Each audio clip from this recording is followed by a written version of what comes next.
que vous vous présentez s'il vous plaît pour la radio-télévision française de droits de l'homme?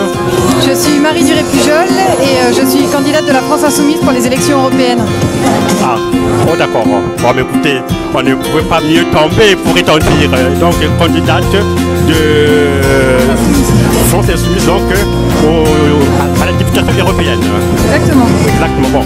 Et écoutez, donc, on voudrait vous poser deux questions, madame. Oui. Pourquoi vous êtes là? Quel est le sens de votre présence ici? Je suis ici parce que je suis d'abord une citoyenne, je suis une femme et d'ailleurs je suis ravie qu'on soit aussi nombreuses et nombreux aujourd'hui pour défendre les droits des femmes puisque c'est vraiment le premier objet de ce rassemblement, défendre nos droits qui ne sont jamais acquis, on le voit en Europe ou dans plusieurs pays, l'IVG est remis en cause, remis en question par exemple, donc à chaque fois qu'on arrive à faire une avancée, il faut réussir à les préserver parce qu'on sait que le chemin est vraiment long pour arriver enfin à l'égalité.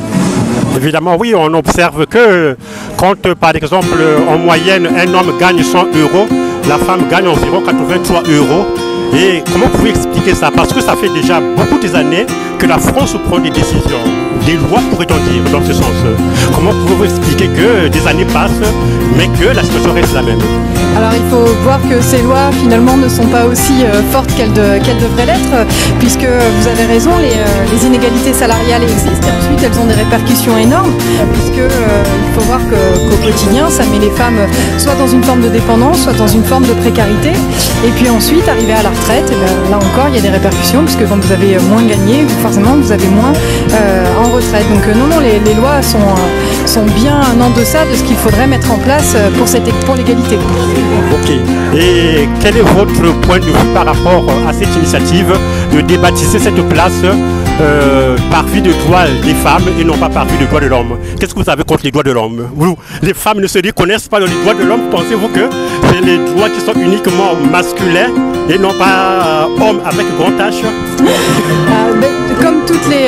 Comme toutes les fois où une rue ou un espace public est rebaptisé, évidemment c'est une action symbolique, mais c'est néanmoins extrêmement important puisque on le sait, d'après les études, les espaces urbains sont des espaces masculins qui sont d'abord pensés pour les hommes, non pas pour les femmes.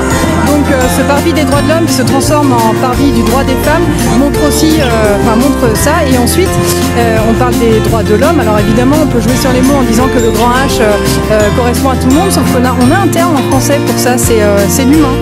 Et tant qu'on n'est pas arrivé à l'humain qui là prend en compte tout le monde, le fait de l'appeler droit des femmes reste un acte très très fort. Et puis au fur et à mesure que se mettront en place des actes symboliques de cette manière, peut-être que la prise de conscience gagnera.